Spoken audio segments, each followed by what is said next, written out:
Bonjour Monsieur le Président de la République du Sénégal, Macky Sall. Bonjour. Merci d'être notre invité ici à la COP21, la grande conférence du climat. Vous y représentez bien sûr votre pays, vous y représentez aussi tous les États économiques d'Afrique de l'Ouest pour dire qu'on n'a pas, j'allais dire, la possibilité d'échouer ici, on n'a pas le choix. On n'a pas le choix et on n'a pas de plan B. C'est dire qu'aucune excuse ne sera acceptée pour la communauté mondiale. Nous avons une planète commune, une et indivisible.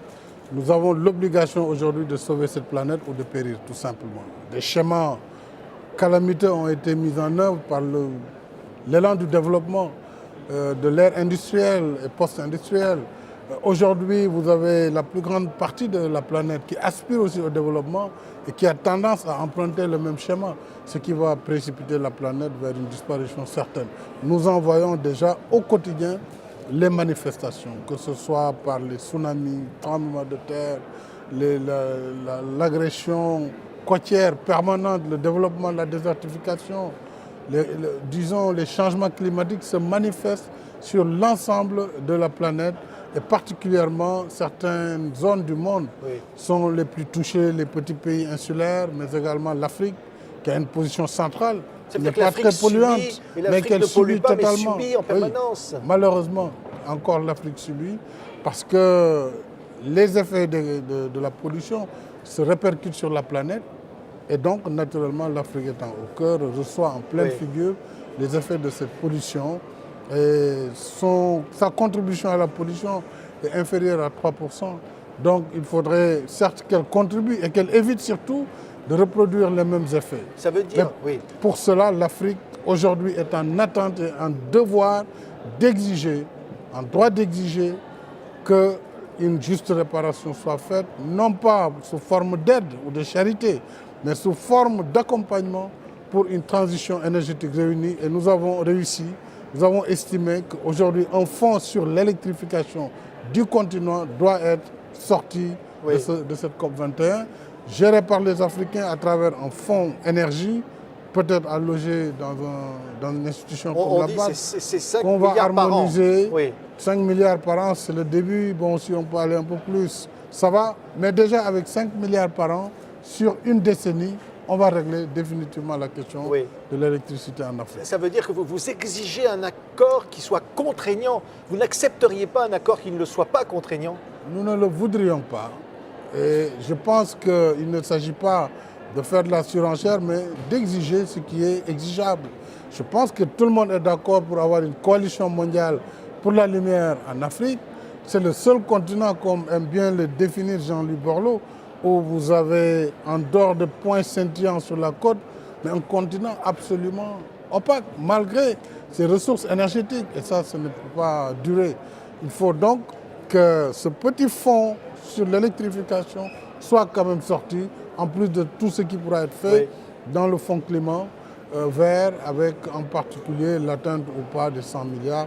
L'essentiel, c'est d'avoir des fonds et des principes et mécanismes transparents et des procédures aussi flexibles pour permettre la mobilisation de cet argent. Sinon, Monsieur le Président, c'est quoi le danger? Ce sont des réfugiés toujours plus nombreux. C'est un risque aussi pour la paix mondiale? C'est les deux en même temps. Un risque élevé pour les migrants qu'on ne pourra pas arrêter. On a vu des formes avec la Méditerranée, mais je rappelle qu'il y a 15 ans, les premières manifestations, c'était des jeunes Africains qui étaient agrippés au train d'atterrissage des avions. Il fallait avoir du courage pour faire ça. Ensuite, on a vu Barça, donc la ruée vers l'Espagne, l'Italie. Bon, il y avait une barrière plus ou moins fixe en Libye, mais depuis le démantèlement de la Libye, du régime de Kadhafi, ça a été le passoire. On a vu la Syrie. Ça veut dire que si ce phénomène n'est pas arrêté, mais ce n'est pas des millions, mais des dizaines de millions de migrants dont l'Europe fera face. Donc, il faut essayer d'agir avec les pays en amont. Nous avons une responsabilité, c'est de donner des perspectives à la jeunesse, de donner de l'emploi. Tout cela passe par des mobilisations de ressources internes, domestiques de l'Afrique, mais aussi une contribution extérieure. Comme l'Europe a eu à en profiter, à en bénéficier après la Seconde Guerre. Comme l'Asie, après la Seconde Guerre aussi, a bénéficié de fonds il faut que l'Afrique ait non pas les mêmes montants, mais un accompagnement sur l'énergie, sur l'agriculture durable, sur un certain nombre de projets qui vont aller dans l'atténuation et dans l'adaptation par rapport au changement climatique. Et quand on dit que c'est un sommet pour la paix, évidemment dans le contexte des attentats qui ont frappé la France, qu'a souligné le président Hollande, aujourd'hui on sent le monde devant une perspective où là il va falloir décider. Oui, un tournant. Monde, hélas, ne sait pas trop dans quelle direction aller, puisque la lutte contre le terrorisme, elle est forcément multiforme, elle prend des aspects différents, parce que le terrorisme a pris des voies différentes. Depuis le 11 septembre, vous avez vu, c'était des avions qui ont heurté les tours, ils ont frappé quand même le Pentagone, le bâtiment le plus surveillé au monde, ils ont frappé les tours, le World Trade Center. Par la suite, il y a eu la forme qu'on a connue après l'affaire Charlie. Cette fois-ci, il n'y avait ni Charlie ni rien. Ils ont tué des innocents. Il suffit de 2 personnes ou 3 illuminés pour faire un carnage.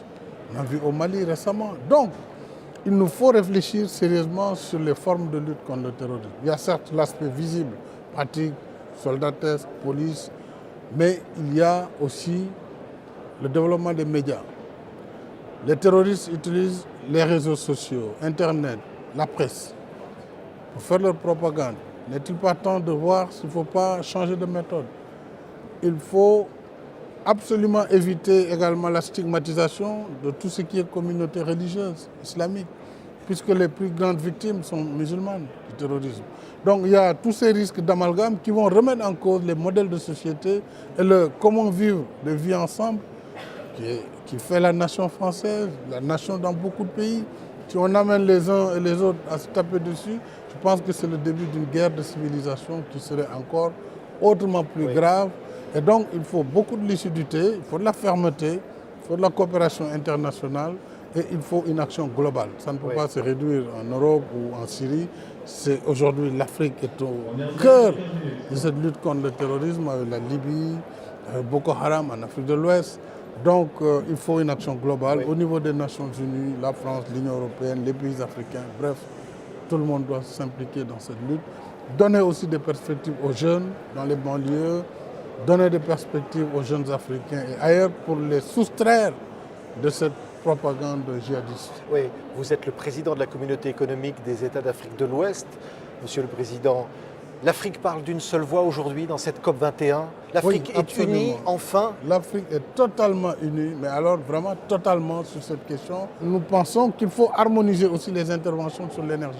Et donc ça nous permettra la réussite de cette transition énergétique avec le transfert de technologies, avec l'apport financier. Nous pourrons, dans un espace de temps de 5 ans, croyez-moi, réduire totalement le gap de l'électricité en Afrique.